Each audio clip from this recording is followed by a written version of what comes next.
ओम लक्ष्मी नारायण नमः। जय लक्ष्मी माता। नमस्कार मित्रों, डेली ज्योतिष गंगा के आज के एपिसोड में आपका हार्दिक स्वागत है।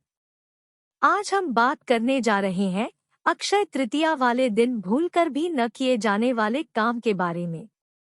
इस वीडियो को अंत तक अवश्य देखिएगा।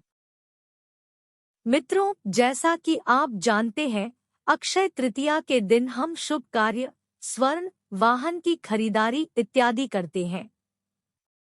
लेकिन आपको हम आज यह बताना चाहते हैं कि इस दिन भूलकर भी कुछ गलतियां नहीं करनी चाहिए। सबसे पहली सावधानी है उधार, कर्ज या लोन लेना।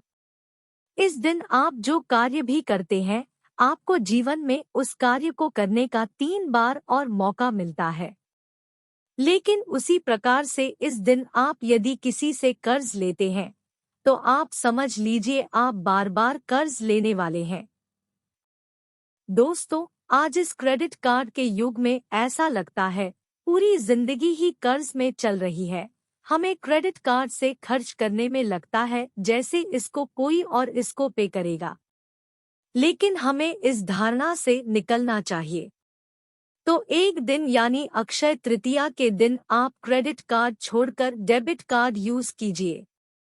वैसे भी लोन पर उधार की जिंदगी काटने और उसको चुकाने में जीवन बिताने से अच्छा है कि आप सेविंग करके जीवन की सभी सुख और वैभव का आनंद लें।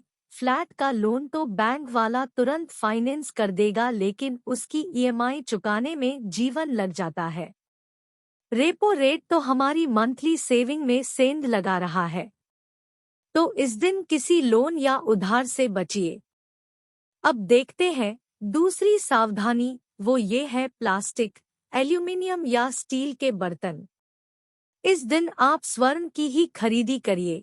एक दिन को आप भूलकर भी प्लास्टिक, एल्यूमिनियम या स्टील के बर्तन या सामान न खरीदे। अब देखते हैं तीसरी सावधानी, खाली हाथ घर लौटना।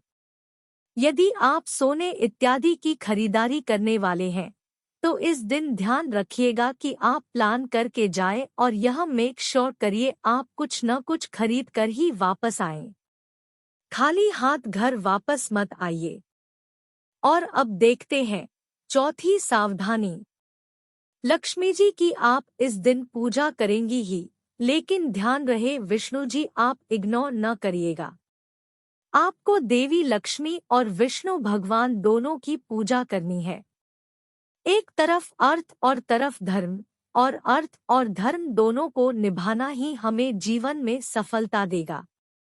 और पांचवी सावधानी है क्रोध न करें। पूजा करते समय क्रोध न करें। भगवान की आराधना हमें विनम्रता, सहनशीलता, अनुशासन और एकाग्रता सिखाती है। आप क्रोध करके इस सभी की और ईश्वर की अवहेलना कर रहे हैं। इस दिन क्रोध करने की बिल्कुल जरूरत नहीं है। खुश रहिए, खुशी बांटिए। लक्ष्मी जी की आप पर कृपा बनी रहेगी। छठवीं सावधानी महत्वपूर्ण है, वह है घर में अंधकार न रहे। आपने सुना ही होगा तमसो मां ज्योतिर्गमय। तमस यानी अंधकार से मुझे ज्योति यानी रोशनी में ले जाइए। अस्तो मां सद्गमय, असत्य से सत्य की तरफ ले जाइए। अंधकार जो होता है वह अज्ञानता दिखाता है। डार्क यानी आपको पता नहीं है। एक रोशनी तुरंत अंधकार का तुरंत पर्दाफाश कर देती है। कितनी बड़ी बात है, आपको रोशनी फैलाने के लिए उपाय करने पड़ते हैं।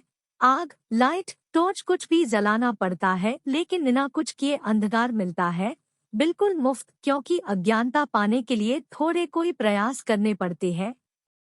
अज्ञानता मुफ्त है।